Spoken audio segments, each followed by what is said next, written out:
12 species sat in the comparative biology classroom, and not one of them wanted to sit near the human. Danny Cole noticed this on his first day. He picked a seat in the middle row, and within seconds, the students on either side of him moved away. The Fenari girl with soft white fur scrambled 3 rows back. A crystalline being named Tovin pressed himself against the far wall, his transparent skin showing the rapid pulse of blue fluid beneath. Danny sighed. He had expected some nervousness.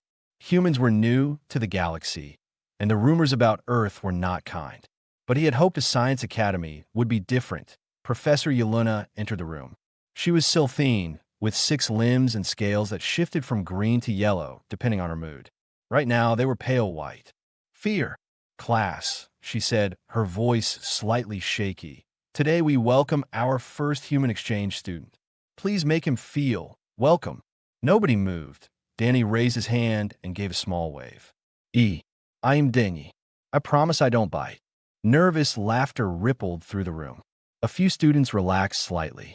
The Fenari girl in the back row unclenched her tiny paws. Let us begin, Professor Yelena said quickly. Today's topic is cellular regeneration across species. She activated the holographic display, showing cell structures from various worlds. Danny watched with genuine interest. This was why he had come to Station Harmony. Earth had only known about alien life for 3 years, and everything was still new and exciting. The Colossi, Professor Yelena explained, gesturing to Tovin, have the slowest cellular repair in the known galaxy.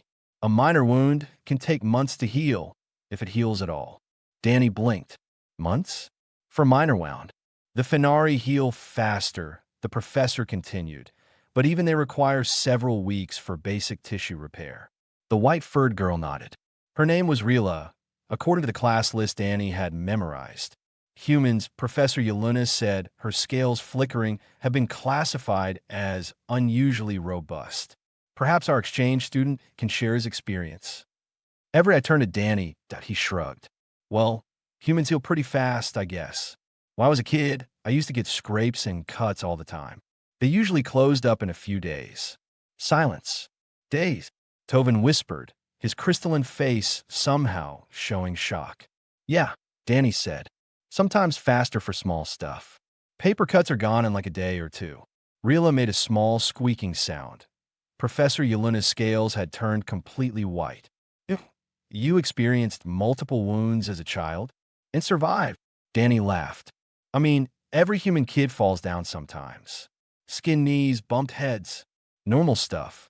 The class stared at him like he had just confessed to surviving a war.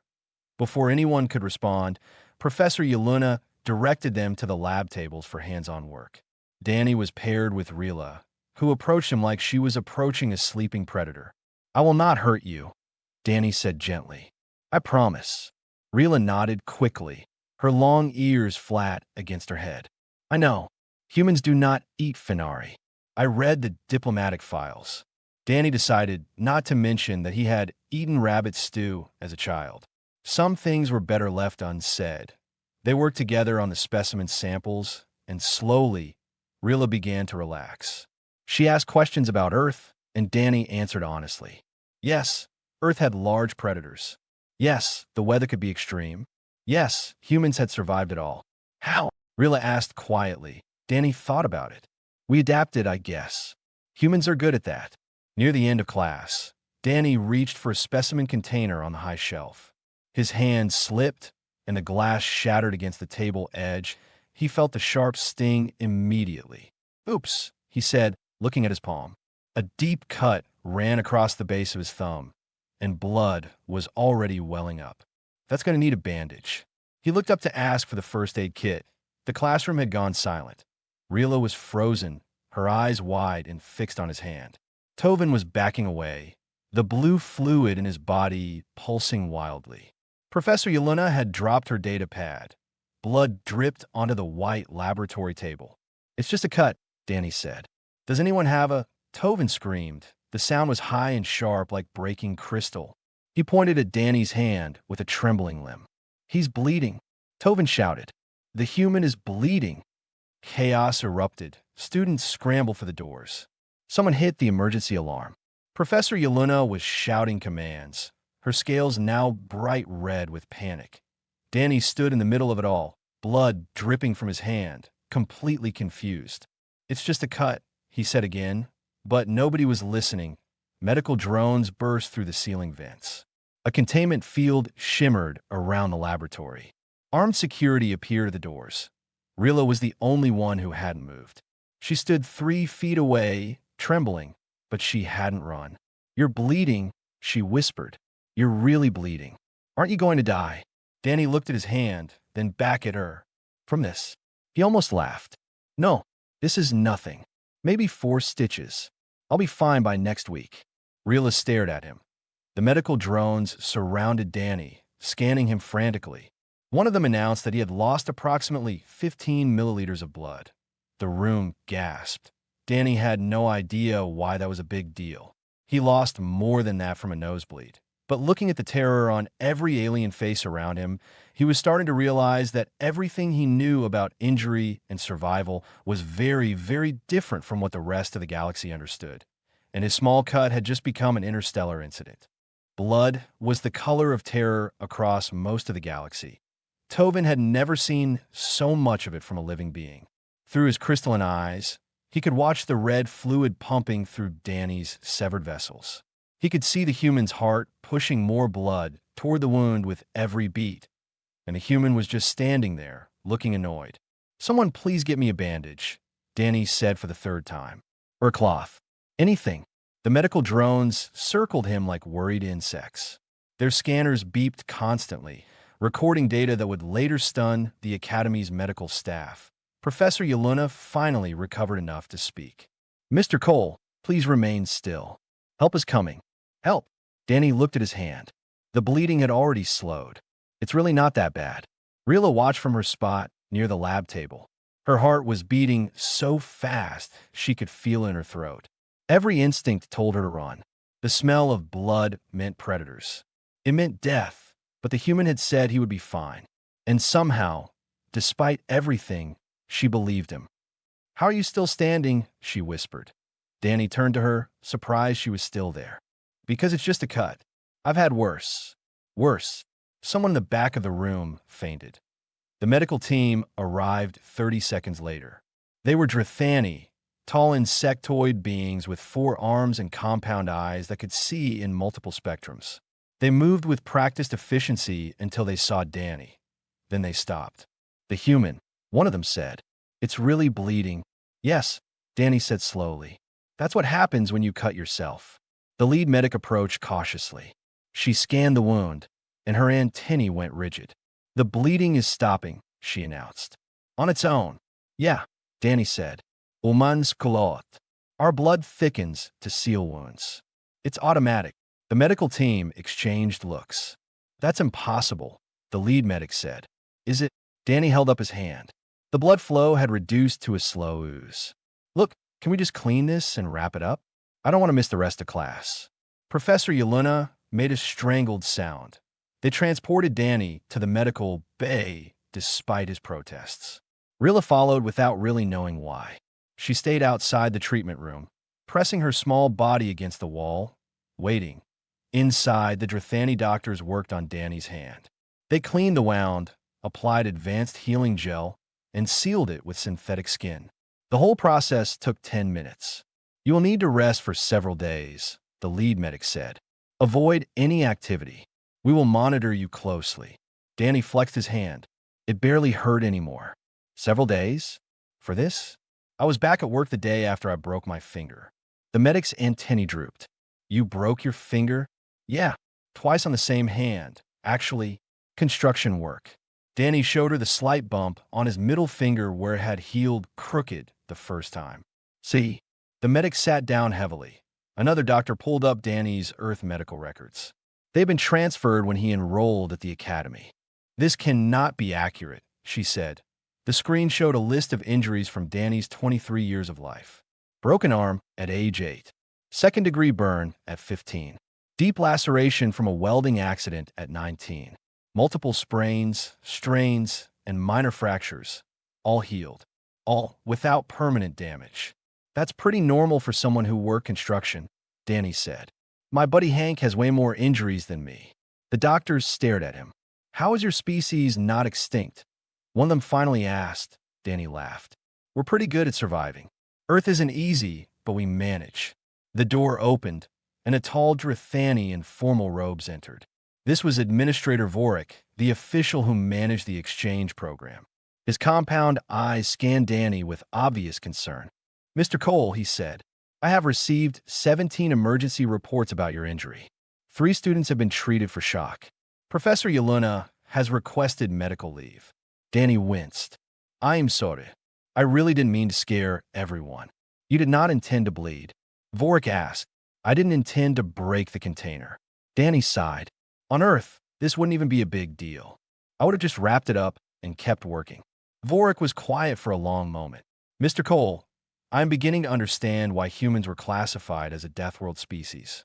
And I am beginning to understand that we may have underestimated exactly what that means. There was a soft knock on the door. Rila poked her head in, her large ears flat against her skull. Is he alive? She asked. Danny waved at her with his bandaged hand. Still here. Rila entered slowly. She looked at the medical readouts, at the doctor's stunned faces, and then at Danny. The cut is already healing, she said. It wasn't a question. Humans heal fast, Danny said. I told you. Rila sat down on the chair next to his bed. She was still trembling slightly, but she didn't leave. Tell me about Earth, she said. Tell me how you survived there. Danny looked at her small, frightened face. He thought about all the stories he could tell.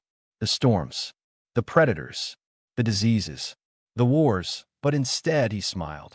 We survive because we stick together, he said, and because we're too stubborn to die. Rila's ears slowly lifted.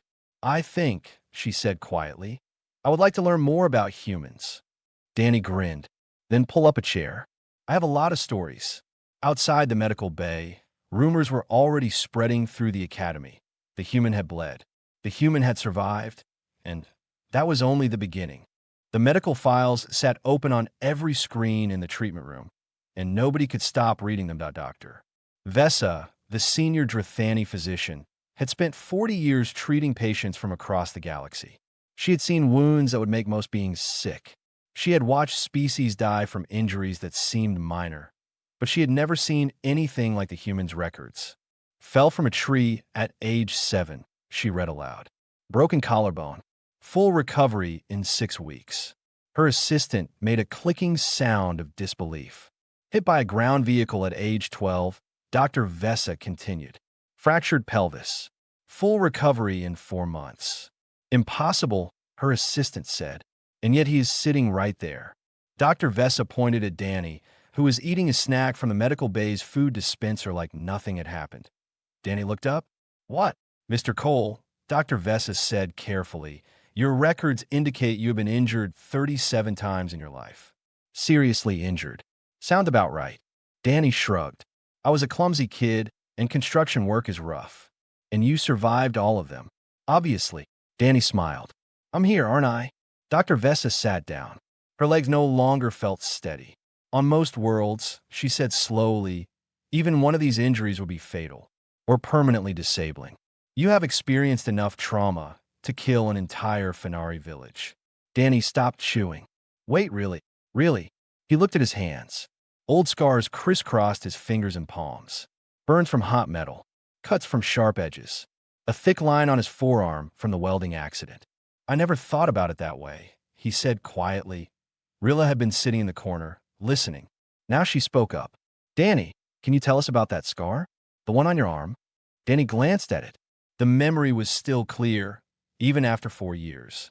I was 19, he said, working at a construction site. We were welding steel beams for a new building. My partner's equipment failed, and a piece of hot metal flew off. He traced the scar with one finger. It cut through my sleeve and went deep. I could see the muscle underneath. Rila made a small, whimpering sound. What did you do? Dr. Vesa asked. I wrapped it with my shirt and finished my shift. Danny said it like it was the most normal thing in the world. Went to the hospital after work. They stitched it up, gave me some pills for infection. I was back on the job 2 weeks later. The room was silent. 2 weeks, Dr. Vesa repeated. Yeah, I lost some strength in that hand for a while, but it came back. Danny flexed his fingers. Good as new now. The door slid open, and Administrator Vork entered. He had been reviewing the situation reports and looked more stressed than before. Mr. Cole, he said, I have spoken with the Academy Council. There is concern about your continued presence here. Danny's face fell. Am I being expelled? No, but there are fears. Students have requested transfers. Parents have sent complaints. Vork's compound eyes flickered. They believe you are dangerous. Because I cut my hand. Because you survived it so easily. Vork paused. Mr. Cole, you must understand. To most species in this galaxy, blood loss means death. What you experienced today would have killed a Kelosi. It would have crippled a Fenari. Even a Drithani would have required weeks of recovery. Danny was quiet for a moment. On Earth, he finally said, kids get hurt all the time. We fall, we scrape, we bleed. Our parents put bandages on our cuts and tell us to be more careful. It's just part of growing up. That is terrifying, Realist said. I guess it is. Danny looked at her. But it's also why we're strong. We break and we heal. Over and over. Every injury makes us tougher. Dr. Vessel leaned forward. Your species has evolved to sustain repeated trauma. Your bones regrow denser after breaks. Your skin forms scar tissue that is stronger than the original. Your blood clots faster than any species we have studied. Danny nodded slowly. I knew we healed well. I didn't know we were special. Special is one word for it. Vork's voice was dry. Terrifying is another. There was a long silence. Then Realist stood up. Her small body barely reached Danny's shoulder, but she walked over to him and placed one paw on his arm. I'm not afraid of you, she said. Danny smiled at her. But I would like to understand, she continued. How do humans live on a world where such pain is normal? How do you keep going? Danny thought about it. He thought about his family, his friends, the people who had helped him through every injury. He thought about the nurses who had stitched his wounds and the co-workers who had covered his shifts. We take care of each other, he said. When one of us falls, the others help them up. That's how we survive. Rila's ears lifted slightly. I want to learn more, she said. Will you teach me? Danny grinned. Sure, but I'm warning you, Earth stories can get pretty wild. I am ready, Rila said. She wasn't. Not even close, but she was willing to try, and that was enough. Administrator Vork cleared his throat. Perhaps, he said, it would help if you shared your knowledge with more than just Rila. The Academy is afraid of what it does not understand. Perhaps understanding would help. Danny raised an eyebrow. You want me to give a presentation? I want you to help them see humans as more than monsters. Vork met his eyes. Can you do that? Danny looked at his bandaged hand. He thought about the screaming students, the panicked teachers, the fear in everyone's eyes. Yeah, he said. I can try. It wouldn't be easy. But humans were good at doing hard things. That's what made them human. 300 students fell silent when Danny walked into the cafeteria. He had expected some attention. Word traveled fast on Station Harmony, and his injury had been the biggest news in weeks. But he hadn't expected the staring. Hundreds of alien eyes tracked him like he was a dangerous animal that had escaped its cage. Danny grabbed a food tray and tried to act normal. He chose something that looked like pasta and found an empty table that stayed empty. Students at nearby tables quietly moved away. Then Tovin appeared. The crystalline Colossi stood nervously at the edge of Danny's table, his transparent body glowing faintly blue. May I sit? He asked. Danny nodded, surprised. Sure. Tovin lowered himself onto the bench across from Danny. His movements were careful, like he was afraid sudden motion might trigger an attack. I wanted to apologize, Tovin said, for screaming yesterday. It was undignified. Danny waved his bandaged hand. Don't worry about it. I scared everyone pretty bad. You scare me because I could see it. Tovin tapped his crystalline head. My eyes show me the inside of things. I saw your blood pumping through cut vessels. I saw the damage to your flesh. And I saw a healing. Healing. Even as you stood there, your body was repairing itself. Cells were multiplying. Clotting agents were forming. Tovin's voice dropped to a whisper. It was the most incredible thing I have ever seen. Danny hadn't known that. He looked at his palm, imagining the tiny war his body had fought without him even noticing. Humans don't usually think about it, he admitted. We just heal. You heal like nothing else in the galaxy. Tovin leaned forward. I've studied biology for 3 years. I have never encountered a species with your regenerative abilities. You're not just tough. You were designed for damage. Danny laughed. That's one way to put it. More students were watching now. A few had edged closer, curiosity overcoming fear. Is it true you were hit by a vehicle? Someone called out. Danny turned. A young Fenari, different from Rila, was staring at him with huge eyes. Yeah, when I was 12. A car ran a red light. Gasps rippled through the cafeteria. And you lived? Another voice asked. Broke some bones, spent a few months in physical therapy. But yeah, I lived. A Drathani student raised one of her forearms. What is physical therapy? It's when you exercise and stretch to make injured body parts work again. Danny demonstrated by rotating his shoulder. Helps you regain strength and movement. The students stared at him like he was describing magic. So, when humans break, the Drathani said slowly, you train your bodies to work again? Pretty much. Through pain. Well, yeah, recovery hurts. But that's how you know it's working. The cafeteria erupted in whispered conversations. Danny caught fragments of it. Impossible. Insane. How are they real? Rila appeared beside him, squeezing through the growing crowd. She climbed onto the bench and sat next to Danny, her small form pressed against his arm. They're talking about you everywhere, she said. The stories have gotten wild. How wild? Someone said you lost your arm and grew it back. Danny laughed. Humans can't do that. I know. I told them. Rila's ears twitched, but they believe it anyway. They think you're indestructible. Danny looked at the crowd around him. Some faces showed fear. Others showed awe. A few showed something that looked almost like hope. I'm not indestructible, he said loudly enough for everyone to hear. Humans, D. We get sick, we get old, we get hurt. We're not special. But you survive things that would kill us, Tovin said.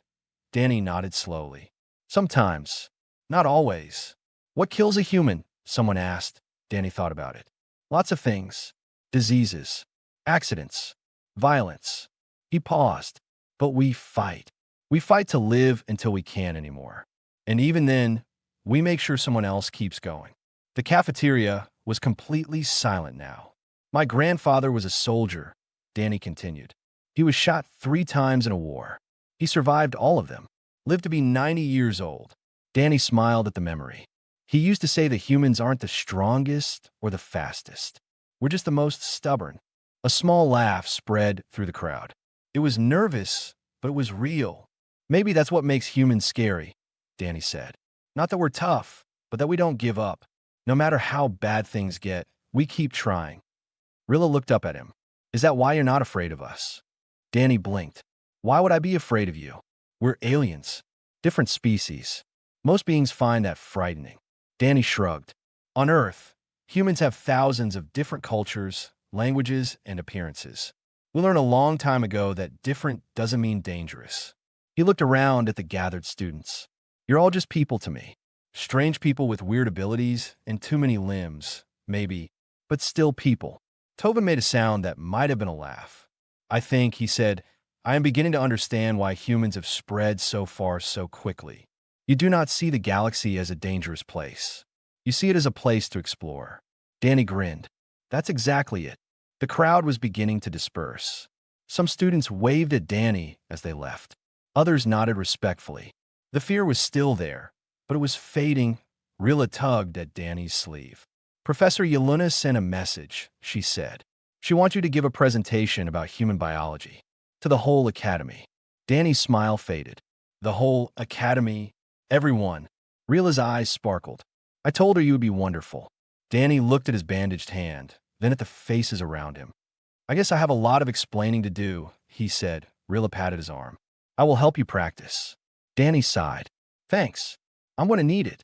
But deep down, he was starting to feel something unexpected.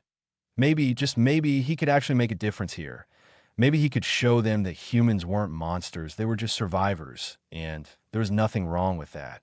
2,000 beings filled the Academy's main auditorium, and every single one was looking at Danny. He stood on the stage, gripping the podium like it was the only thing keeping him upright.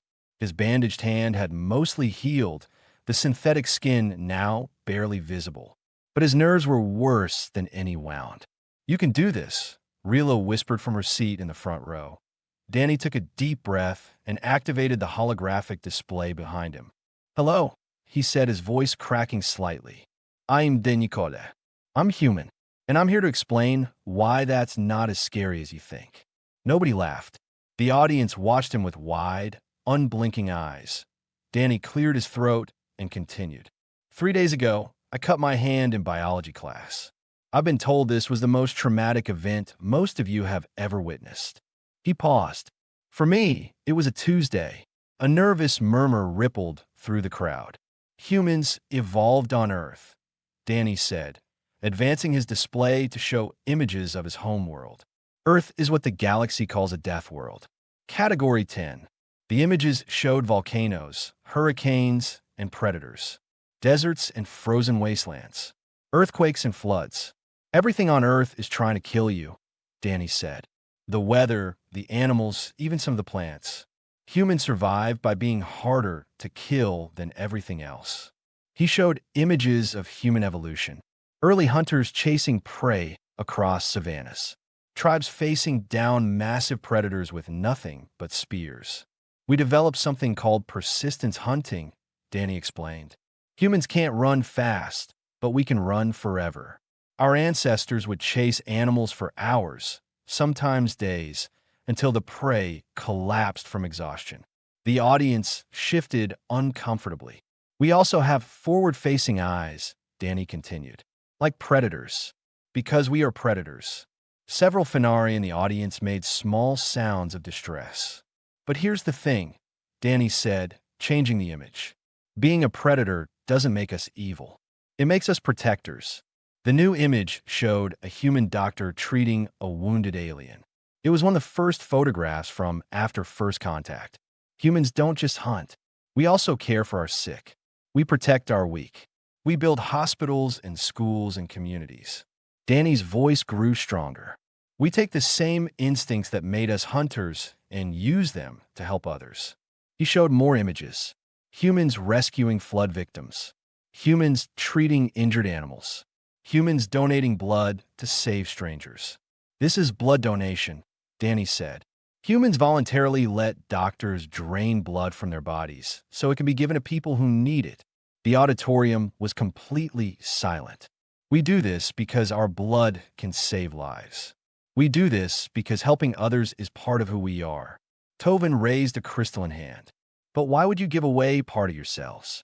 Does it not weaken you?" "It does," Danny admitted. "For a little while. But we recover. And the person who receives our blood might live because of it." He smiled. "That's worth a little weakness." He moved to the next part of his presentation. Medical images appeared on the screen, and Danny heard several gasps. "This is surgery," he said. "Humans allow doctors to cut them open while they're still alive. We do this to fix things inside our bodies that we can't reach otherwise." The images showed open-heart surgery, bone reconstruction, and organ transplants. "This is an organ transplant," Danny continued.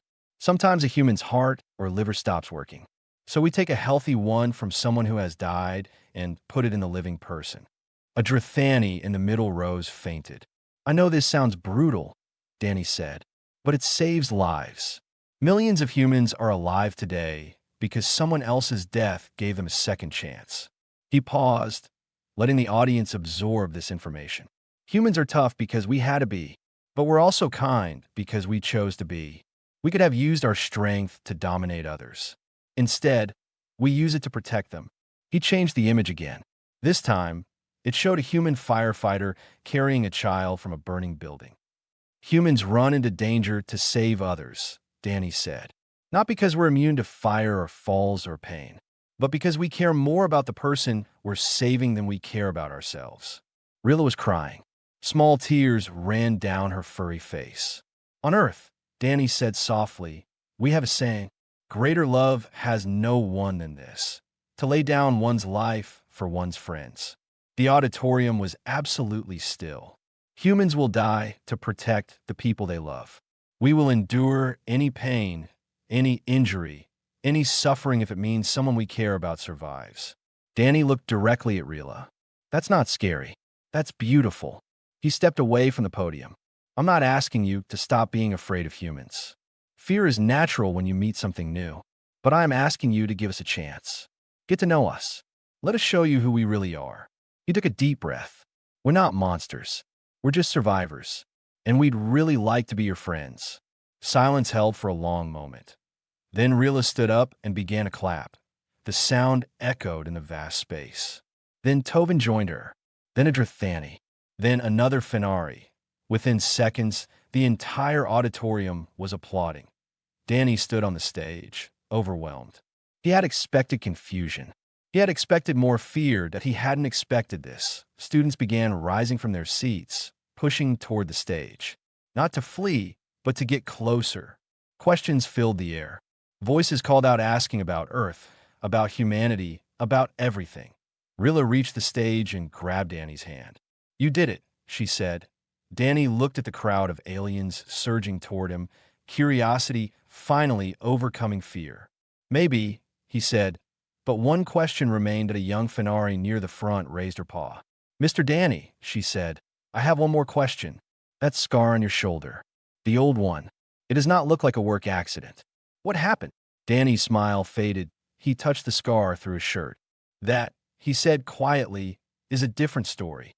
And, judging by the look in his eyes, it was a story that mattered more than everything else combined. The auditorium fell quiet again as Danny's hand moved to his shoulder. The scar there was different from the others. It wasn't jagged like the welding accident or faded like his childhood scrapes. It was clean, deliberate, the mark of something sharp driven into flesh with purpose. 5 years ago, Danny began, I was 19. My brother Ryan was 17. The crowd listened in absolute silence. We were walking home from a movie. It was late, maybe 11 at night. We took a shortcut through an alley because Ryan wanted to get home before midnight. Danny closed his eyes, remembering. A man stepped out of the shadows. He had a knife. He wanted our money. Rila gripped the edge of the stage, her small claws digging into the surface. I gave him my wallet, Danny continued. But it wasn't enough. He was on drugs, I think.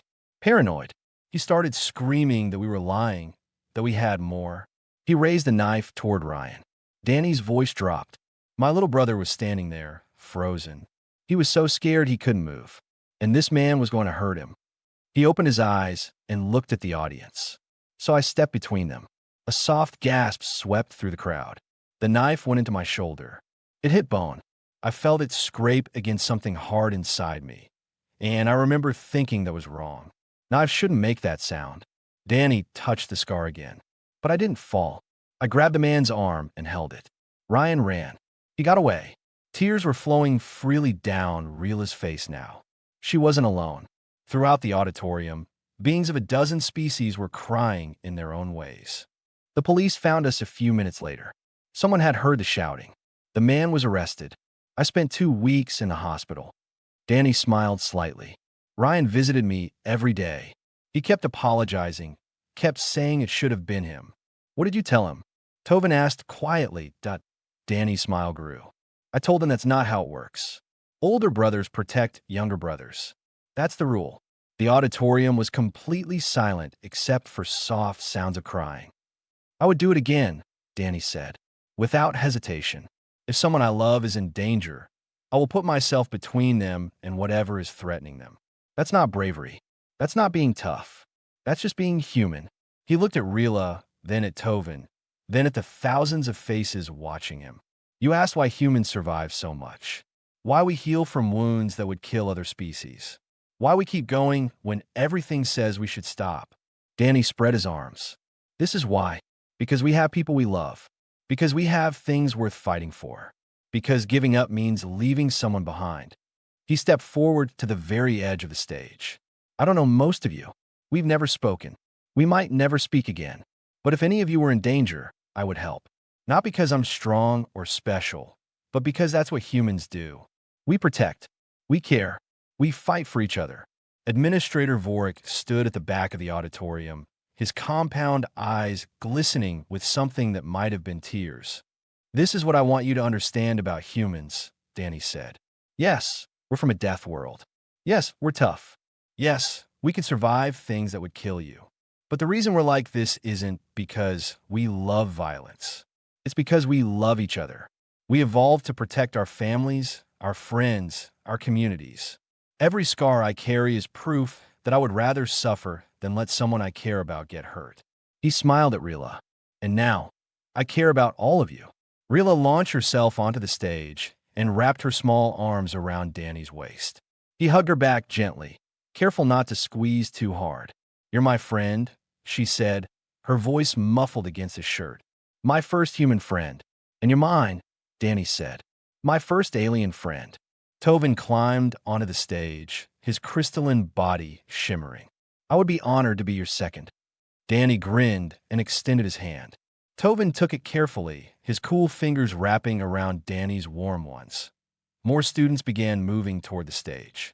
Not rushing, not pushing, just walking slowly and deliberately toward the human who had shown them that monsters could also be heroes. Administrator Vorik made his way through the crowd. When he reached the stage, he inclined his head formally. "Mr. Cole," he said, "I would like to offer you a position.